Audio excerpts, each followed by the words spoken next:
I never freeze.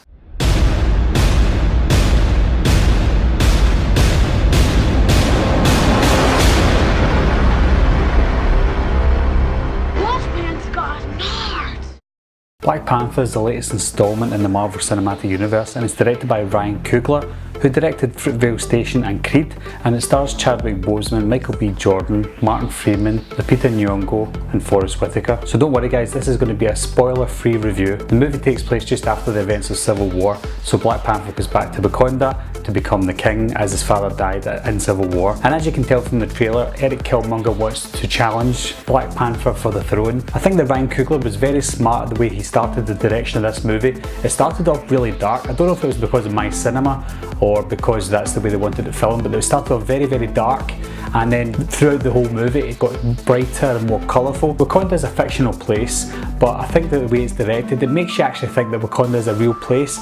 The clothes that they wear, basically their whole background, everything seems so realistic, and the way of life and the way they speak to each other, it just seems so real. I don't care. The movie looked and felt like a movie of its own, which was a good thing as well. Again, that kept us distant from the other Marvel movies. This is also probably one of the Marvel movies that you couldn't really pinpoint which actor and actress gave a standout performance, because everybody upped their game and everybody was outstanding in this movie. I don't read comic books, so I don't know much about Black Panther's history, but I think the first 2 minutes, not even 2 minutes of this movie, it told us everything that we needed to know about Black Panther, not in the comic books, but in the Marvel Cinematic Universe. We didn't need a 2-hour movie with the origin story of Black Panther. They gave us that within the first minute or 2 of this movie, and that was perfect. Now, if I had to pinpoint certain points of the movie that I didn't find enjoyable, I would probably say, if I had to, the flashback scenes. There was a few flashback scenes that were set in 1992. I think those scenes were necessary for the story of one of the characters in the movie. In fact, a few of the characters in the movie. I just think they were the least interesting part of the movie. It doesn't mean I didn't like them, but if I had to pinpoint a part that I would say was the weakest point, it would be back in 1992 in the movie. Now, this isn't a bad point, but the movie felt a lot like The Lion King. The story of Lion King, minus the superheroes, is just exactly like Black Panther. The storyline, the character development, everything just felt like The Lion King.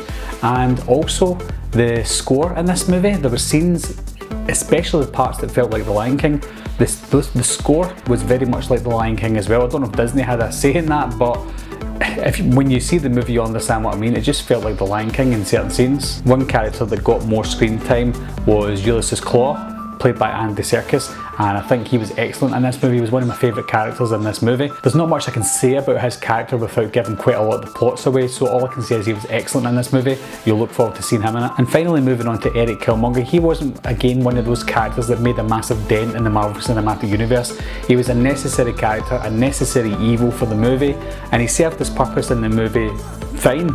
He wasn't one of the weakest villains and he wasn't one of the best villains. He was just your run-of-the-mill Marvel villain. One thing that I did find interesting about Killmonger is his reasons for doing what he does and the actions that he takes in this movie.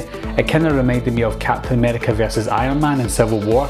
They both had their points of view and they both had their reasons for doing things.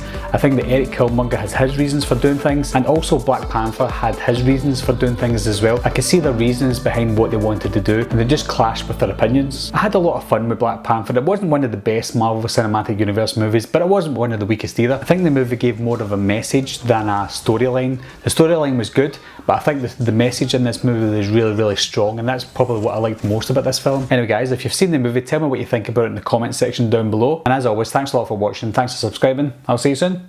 Bye bye.